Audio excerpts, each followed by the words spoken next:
Welcome to my talk on anti-picking features of high-security locks. Who am I? Well, I'm the Secretary of the Open Organisation of Lockpickers in the UK, and I'm a lock design fanatic who has been grappling with the problem of how to design an unpickable mechanical lock for about the last half a decade. Why am I giving this talk then? Well, I'm giving the talk with the hope that maybe if I run through a lot of ingenious attempts to solve the problem, other people will be inspired to grapple with the problem themselves, and maybe they'll see something they think they can improve upon, or if nothing else, just to show you some very cool lock designs. In order to do this effectively in this talk, the problem is that I'm going to have to talk about lockpicking in a very abstract way.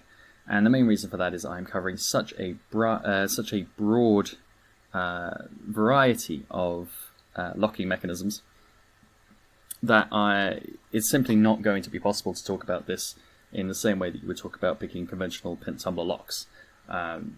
So I'm going to abstract this out to kind of the very fundamental concepts in lockpicking, and then we will attempt to apply those to the locks,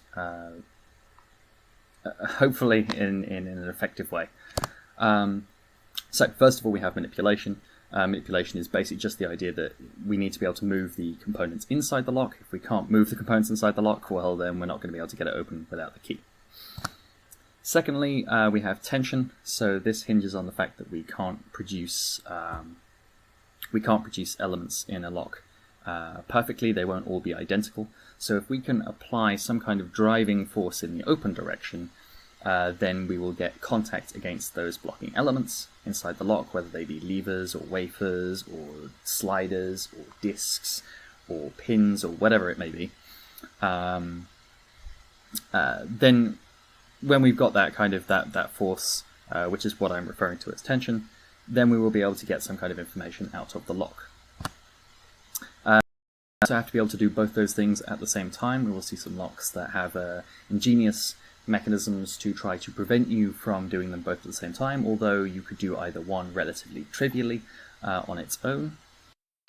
And of course we're doing all of that in order to get information out of the lock. So when we're able to apply tension and manipulate the mechanism, typically we will be able to get feedback from the mechanism, although some locks attempt to make that impossible, even if you can do both simultaneous manipulation and tension. We are not considering drilling, snapping, cylinder or dial pulling, angle grinders, excessive torque, melting, thermal lances, explosives, liquid nitrogen, or chemical attacks, or any other destructive attack. That is a different problem. For some high security locks, they will use a relocker. So this is a sacrificial portion in front of the lock. And if you were to destroy the sacrificial portion, say using any of the aforementioned methods on this slide, you will trip the relocker mechanism and the whole thing will brick itself, whether that be a vault door or a safe or whatever it may be. So these are not a quick way to get through all locks, particularly high security implementations. But secondly, although these are things you may wish to consider when designing a high security lock, just keep in mind that is not always something that is a priority for the locks that we'll be looking at today, simply because this whole problem can be shifted elsewhere and doesn't have to lie on the lock. We are also not considering direct cam actuation, overlifting, bumping, snap guns, tryout keys, wrapping, jiggler keys, impressioning, self-impressioning, decoding with a visual, audio, or any other method, X-ray attacks, or ultrasonic attacks. These are all attacks that you will want to consider if you are designing a high-security mechanical lock. But realistically, this talk will be too long if I try to cover all of these things. So instead, I will focus on lockpicking because it is, in a very narrow sense, because it is probably the best known and probably the best understood of the attacks. You can ask me about any of these other attacks in questions after the talk. So, first off, the most common attempt to make unpickable locks has hinged around the idea of making the mechanism impossible to manipulate. So the kind of earliest examples that we had were heavily warded locks. And this was an incredibly effective technique back when there were only a tiny handful of people who had the required skills, knowledge, equipment, and so on and so forth to manufacture these locks and the corresponding keys. So here we can see quite an intricate example of a warded lock, and you can see that essentially the way it works is if you have a key cut with a matching pattern, then it can pass through these wards, hence the term warded lock, and the rest of the mechanism is essentially just a single lever that once lifted allows the bolt to move. So essentially if you can get something sufficiently long through through the obstacles and the wards in this lock, then you will be able to retract the bolt and open the lock. Today that doesn't work so well just because manufacturing has kind of moved on a bit. Here's a modern implementation of basically the same principle. It still survives today. This is a heavily warded lock designed by Urbanhawk, but in a pin tumbler design, and it features a very paracentric keyway. So this is a keyway where there is basically no straight line that you can cut down the middle, and there is no pick thin enough that will have free travel up and down inside that keyway. But this is a relatively basic attempt to prevent lockpicking attacks. As much as I respect all of the work Urbanhawk has done on his design, so we shall move onwards to a more complex design. The previous design is very effective at warding things in terms of your pick movement left and right and up and down, but of course the lock would be more secure if we could also create some kind of warding as we travel into the lock in that third dimension, and that's exactly what the Lay's chain key lock attempts to do. This works as a conventional pin tumbler lock, except the key is made of lots of little segments that are hinged together, and the key is injected into the lock, which allows it to then travel around these 3 dimensions of warding as you go into the lock. A much earlier example is the Schneckenschloss, which translates as snail lock from Germany, I believe. Here we have a thin key that winds in through an obstruction at the front of the lock, which we can kind of see that on the left-hand side here, that obstruction. And so again, there's no straight pick that you could push into this lock in order to set the elements correctly. Here's another example of kind of this idea of creating heavy warding, although this time not in 3 dimensions. What we have here is the Tann Reliance, which was an 1800s bank lock. And the key feature here is that, so this was a lever lock with lots of levers, kind of shaped like this, but the special feature here is this is a lever lock that has this half-moon shaped piece of warding that's actually attached to one of the levers. And we can see that that would fit then this L-shaped cut in this key. And the problem that you've got here is that traditionally, if you were going to attempt to pick a lever lock, well, you have a wire that simulates typically the end of the key, and that gets inserted into the lock and is used to try to retract the bolt. And when the bolt stump then presses against the levers, we would use another pick wire in order to manipulate those levers into the correct positions. But that is an L-shaped wire, and that would simply not be able to get around this L-shaped ward. So we'd have to come up with some more complex design, possibly involving multiple pick wires with intricate bends in them in order to get around that L-shaped piece of warding inside the lock. Here's a modern implementation of the Tann Reliance, albeit done much less well, using a pin tumbler mechanism. And then, again in a slightly different direction, but still in the same theme, we have the Wormald meter lock. So this was used on gas meters in the UK, and essentially the principle behind this is the same rough idea as what makes the SOFA problem in mathematics challenging. The SOFA problem is essentially this problem of designing a shape that's quite good at getting around a right-angled bend in a corridor.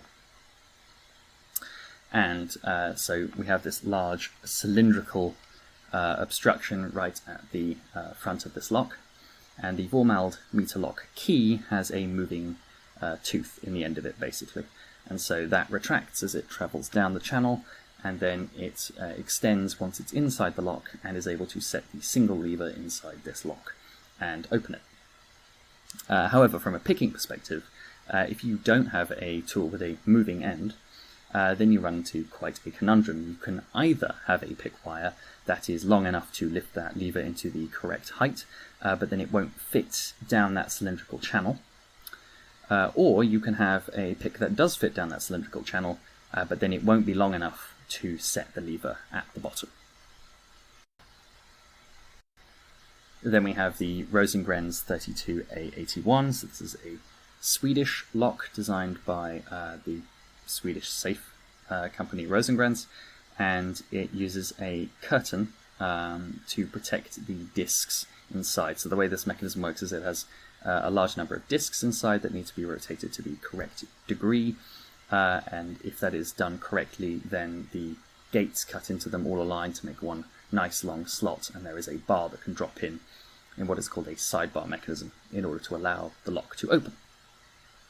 But most disc detainer locks do not feature a curtain. A curtain is this piece of movable warding in the center of this lock. This turns one-to-one with the key, but it makes it impossible to insert any kind of conventional disc detainer picking tool.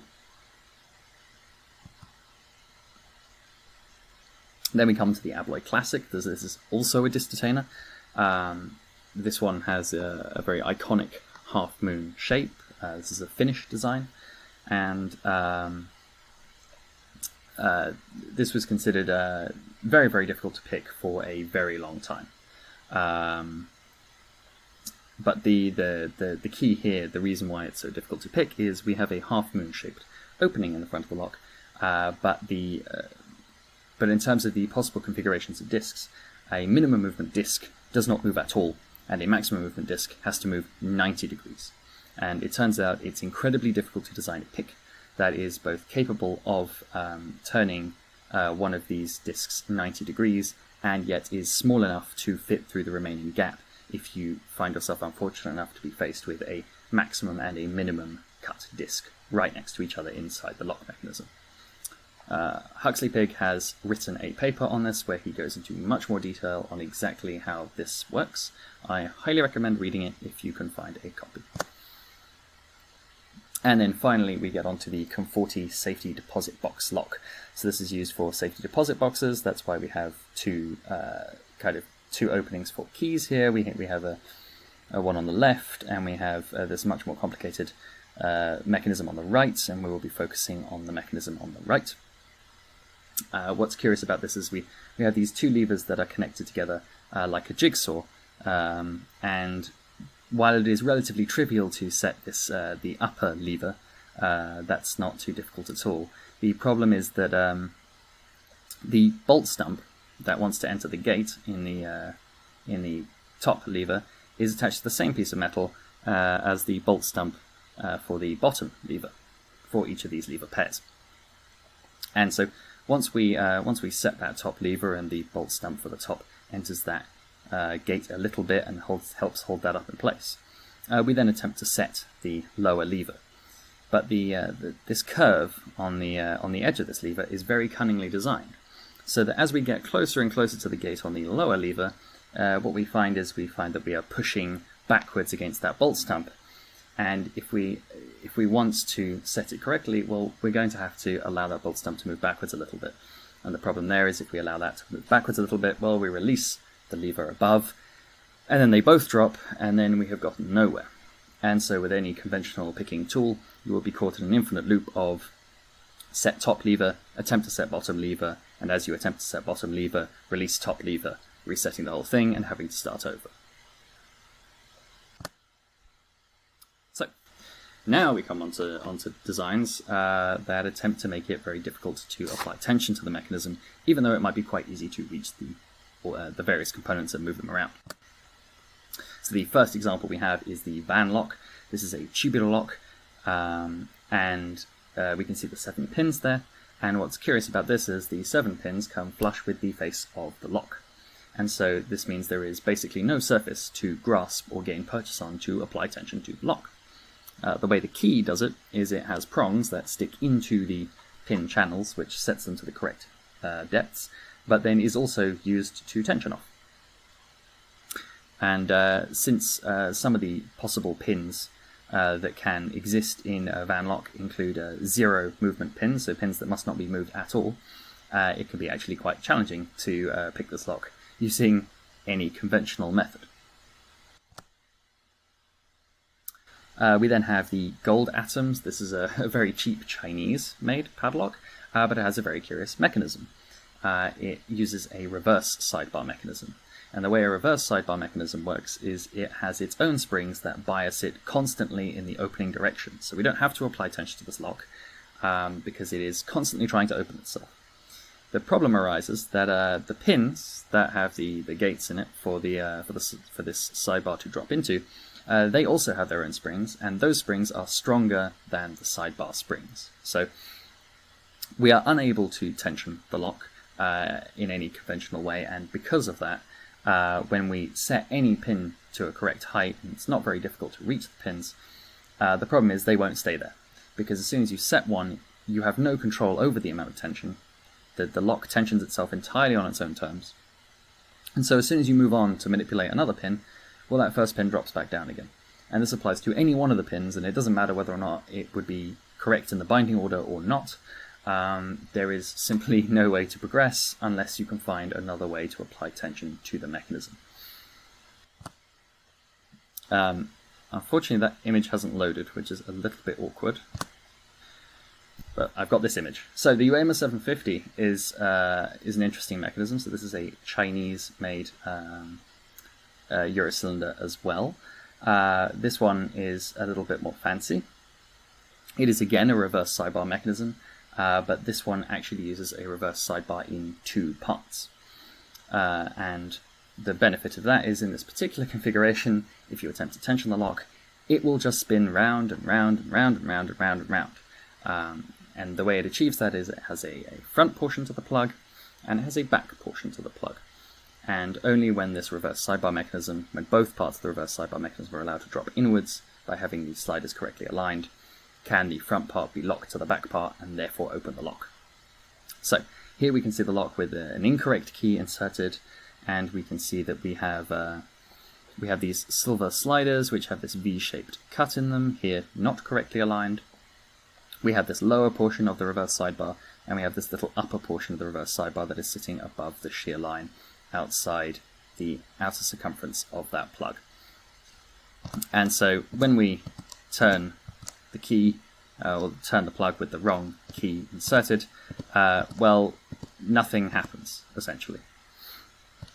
However, if we insert the correct key, as we can see here, we see both parts of the reverse sidebar mechanism do drop in, and then what happens is the cam moves, and we might be able to see that up on the top left-hand side of this here, that actually turns. So, that brings us on to the Crankshaft Lock, and this is a lock that I had quite a bit of trouble categorizing, but I think I've settled on leaving it here. This is a concept. I don't, to the best of my knowledge, it's never been produced, or at least hasn't been produced yet. But it's a 10 slider lock. These sliders are these little reddish pink portions we can see over here, and they have gates in them, and when all those gates are correctly aligned, this sidebar can drop in. The thing that's difficult about this lock, though, is it's not very hard to see how to tension it. We just need the correct tip on the end of our tool in and just turn that in order to apply tension to the mechanism. But the problem is, if you design a tool with a straight shaft, well, it's very likely that that's just not going to fit into the lock, as we can see on the right-hand side here with this convenient diagram. There is no straight line down the center of this lock to get there. And the problem with just creating a curve, as we can see with this illustrated potential tool, well, we don't know what the curve has to be. The curve is entirely dictated by the slider positions, and we can't know what the correct positions on the sliders are until we can apply tension to the lock. So that's another very clever design. That brings me on to the Kromer Protector, the penultimate lock in this portion. This is a lock I have given a talk on at the DEF CON Lockpicking Village last year. There's also a talk that Jago Fagerlund has given a talk on, a much better talk entitled The Unpickable Kromer Protector for C.L.O.C.K, and I highly recommend watching his talk if you're interested in this lock mechanism. The interesting thing about this lock is that it is a wafer lock. I have often seen it categorized as a lever lock. That is certainly not correct. But I guess the reason is because most people don't believe that one of the most secure locks ever designed is actually a wafer lock. The thing that is particularly secure about this wafer lock compared to conventional wafer locks that you will see on low security cabinets and that sort of thing is that the wafers look like this, and the key only can apply tension to the core via the wafers. And so what's unique about wafers is if you have a wafer lock that is designed in this sort of configuration, then you can make it impossible to tension the lock without first having aligned at least one wafer. So in this case, what we would see is that the key is going to be longer at any given portion on one side than the other, and as we turn that inside the lock, the longer side will make contact with the inside of the wafer first, and that will result in a lateral motion, a side-to-side motion. Pardon me. In a lateral motion first, until the other side of the key makes contact with the other side of the wafer. So that's what we see when the lock starts to turn, because at that point the wafer can no longer move side to side, it is jammed in place by the key, and so that rotational force in the key is then transferred to the wafer, and that is then transferred to the core, which is that blue portion that you're seeing there. Of course, if that weren't intimidating enough, this is the Bode Panzer design. That is the exact same sort of mechanism, but this time it features wafers that slide left and right and up and down, and the key features 4 beards. So this is phenomenally complex to pick, and unfortunately very rare. A much simplified and much smaller format designed on the same principle is the Chubb AVA. This is a very small wafer lock that is occasionally found in the UK, and it works on the exact same design principles, just with fewer options. And that leaves me finally to the drive cam mechanism that you can find in many safe locks, not just there are many combination dial safe locks, not just this model 6741 made by Sargent and Greenleaf, but this is the one I happen to have, so this is the one I will be using as an example. What we have here is we have a number of different wheels, which are these silver portions that have a gate cut into them. And this strange lever-shaped thing actually hides a bar that rests along those levers.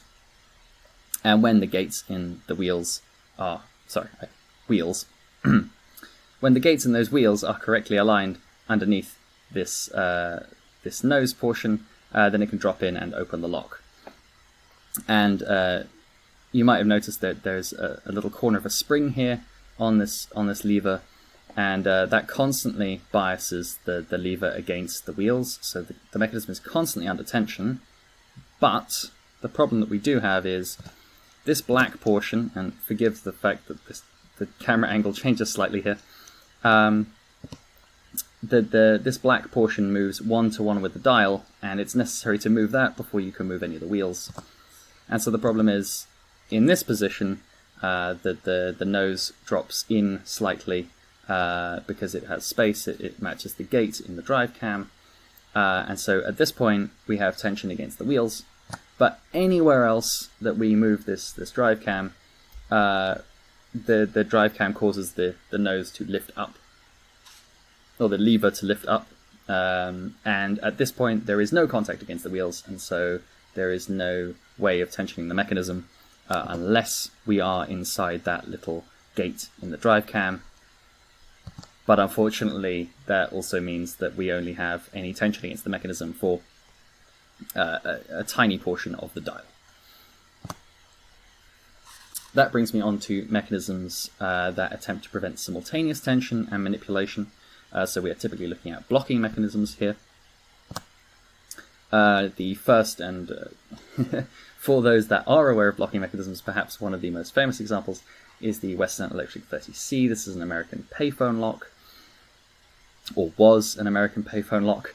And what's curious about this is it's a lever lock, and the way that it works is we have a bolt stump that needs to come across and test the levers, and we can move the levers as freely as we like, but when we apply tension before the bolt stump can come across, this serrated lever grabber interacts with the points on the tips of the levers and immobilizes them. So here we can see the gate on the levers, and we can see the stump trying to enter that, but we can also see the lever grabber has already grabbed all of those levers. So we can move the levers, or we can apply tension, but when we apply tension, the levers are immobilized and we can no longer move them. So that makes picking this lock phenomenally difficult.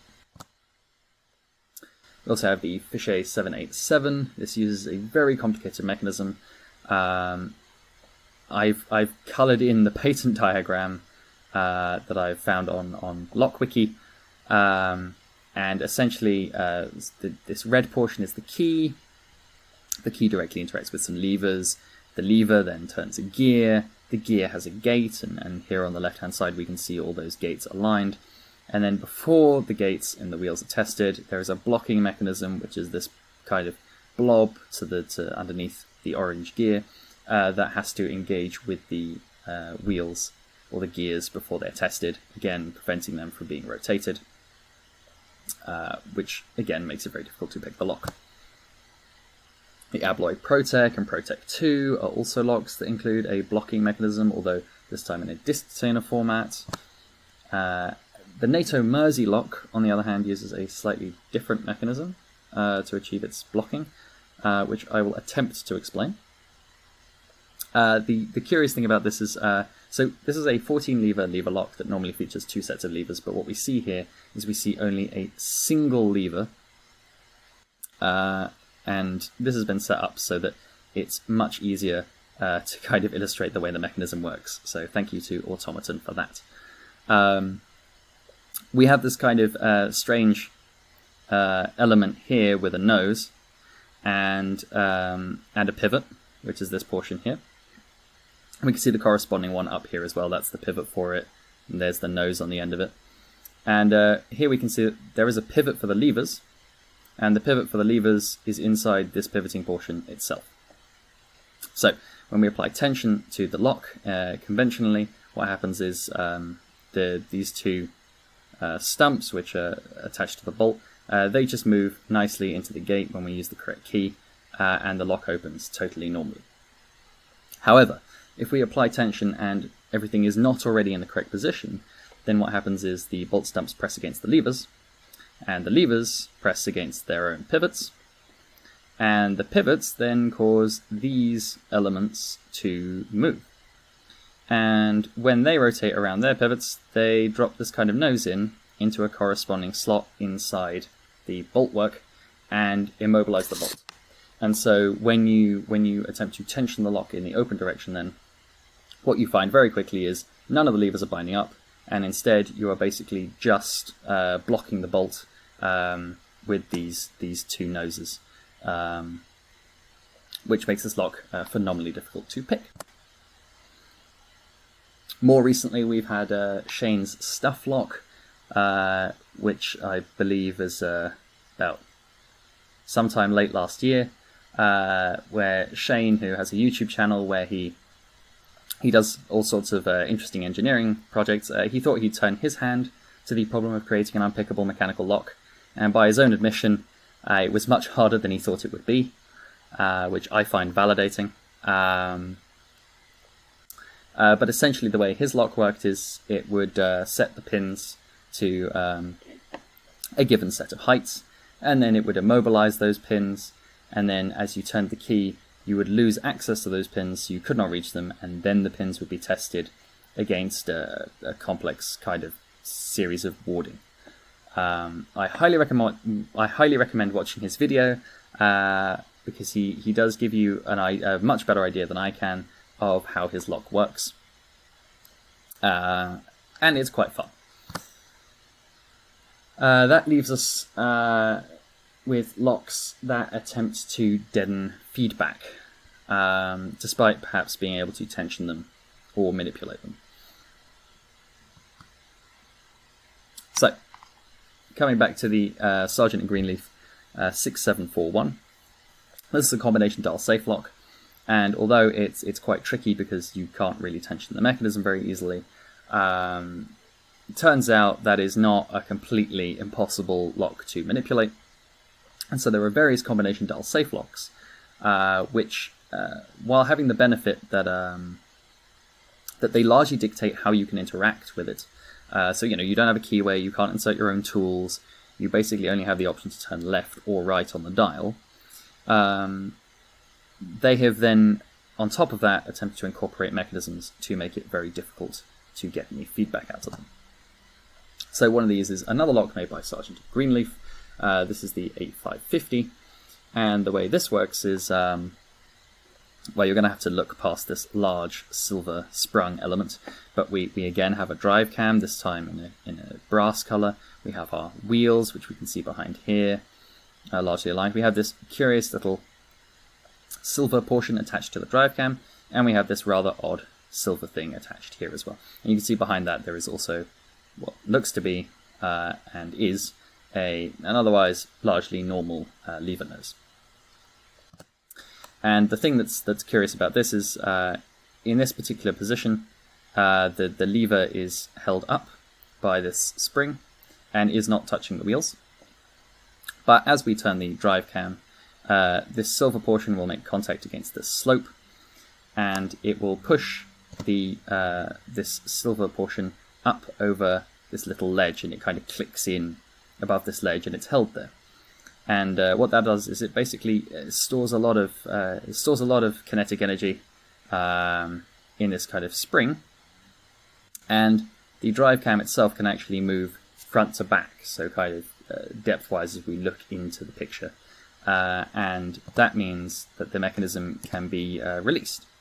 And if it's in the wrong position, well then it will bring the lever nose down. The lever nose will test for a moment of a second, but then it will effectively bounce off the wheel pack.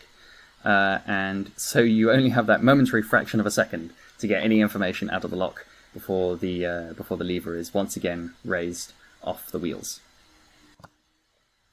If you've aligned everything correctly, then as it fires fully all the way into the slots in the wheels, and you can then retract and open the lock. Similar mechanism, also by Sargent and Greenleaf, is the C.L.O.C. It has a few other names as well, which I have unhelpfully not included.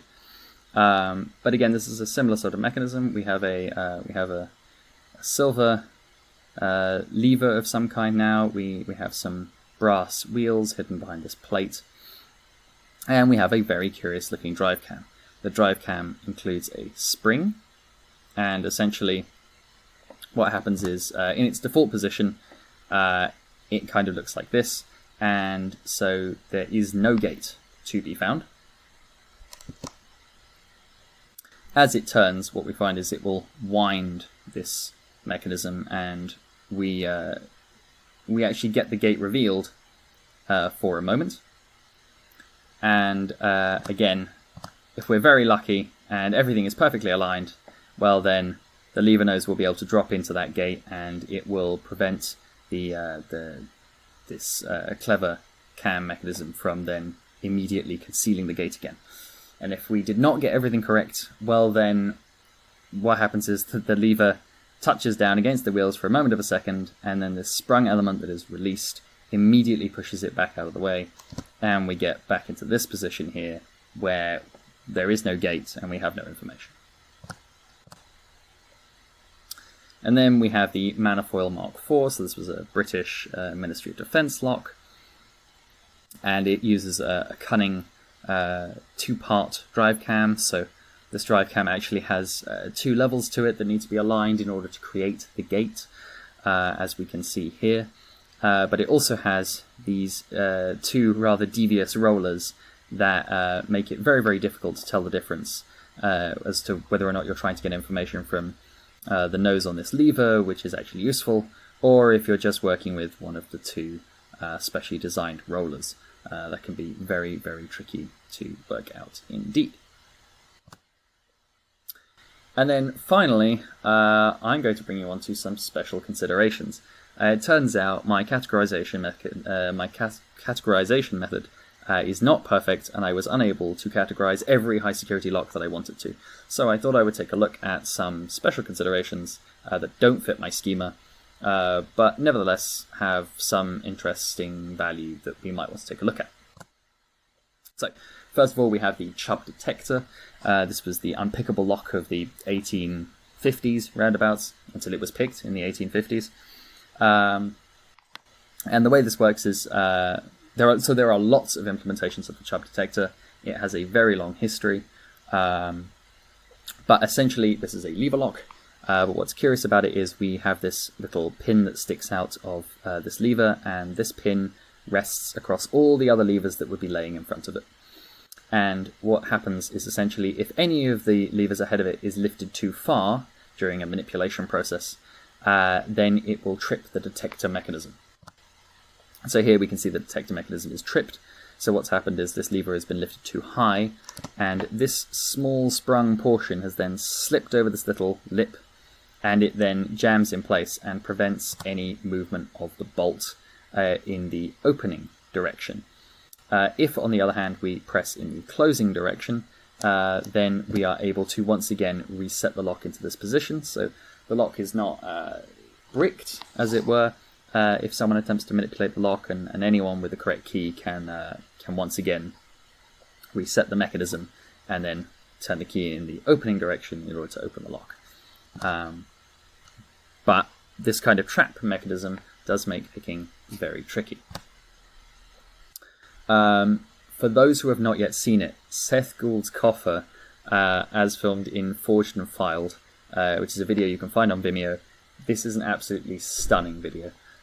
Seth Gould spent 2 years constructing this kind of medieval style coffer, and although I can't show you it very easily, essentially I believe there's something like 11 steps to opening this coffer, even if you have the correct key. So having the correct key on its own is not sufficient. There are a whole series of hidden buttons and switches and steps where the key has to be turned only 90 degrees, and then it will allow something else to open, and so on, that are required in order to open the coffer. And again, you know, you could be able to pick the mechanism, but that wouldn't necessarily result in the lock opening. Then we have the RKS, the Robo Key Systems design. This is a tiny, tiny combination lock, and in its kind of final form, at least as far as it has today, it only has 5 wheels. But the whole idea behind the Robo Key Systems design was to have a large number of combination wheels. So you essentially have a very complex, well, not a very complex, it's quite a simple combination lock, but it is one that will take an incredibly long time to dial. And the Robo Key Systems lock is then paired with an electromechanical key that basically has a motor in it. And you engage that motor and you press the buttons to put in your combination, and it will very, very rapidly dial in your combination into this tiny little combination lock. And it's not so much that a manipulation mechanism or a manipulation method for this is not known, it's just that it would take a very, very long time with a lot of wheels, to the point where it's kind of infeasible. We've also got things such as these registered mail counter padlocks from the US. They have these counters that increment by 1 every time the plug is turned, so they might not be the hardest thing to pick once or twice, but you're going to have to pick them 9,999 more times if you want to conceal the fact that you picked the lock. So Again, another interesting consideration that can make a lock quite high security and tamper evident. Obviously these were for avoiding tampering with post. And then we have, unfortunately, a rather blurry picture of my favourite lock, as it happens to be, the Ratner change key safe lock. So this is a lever lock where we have a lever with these teeth on the end of it, and that engages with this this sort of gear that has the gate in it. And so lifting the lever causes the gear to turn, and the correct key causes the levers to lift to the correct heights, turning the gears to the correct amount. However, what's interesting is that when the bolt moves inwards, it also disconnects the levers from the wheels. And so the result of that is that every time you unlock the lock, it zeroes itself, and it will then key itself to whichever key you use to lock it back up again. So the idea here is clearly for banks. If the bank manager realizes that one of the keys is missing, well, it's pretty much trivial for him to change the key. He can do it in just a minute by simply unlocking the vault and then locking it again with a new key that he knows isn't missing and hasn't been copied or tampered with or whatever. But from a picking consideration, that means that you could pick a lock like this open, but you would have a very, very hard time to then correctly lift all of the levers simultaneously to the correct matching heights when you lock the lock again.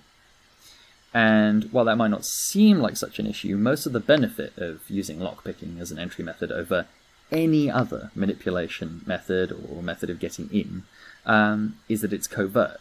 It's that people won't notice that you have picked the lock. It's for extraction normally of information, for example. Otherwise, you might as well use a destructive attack. So I find it very cool that this is basically a lock with a very high amount of tamper evidence. Finally, I'd like to give my special thanks to all of the people on this list for either their direct help by providing photos, or their encouragement, or the conversations I have had with them to help me work out how to categorize the locks in this talk.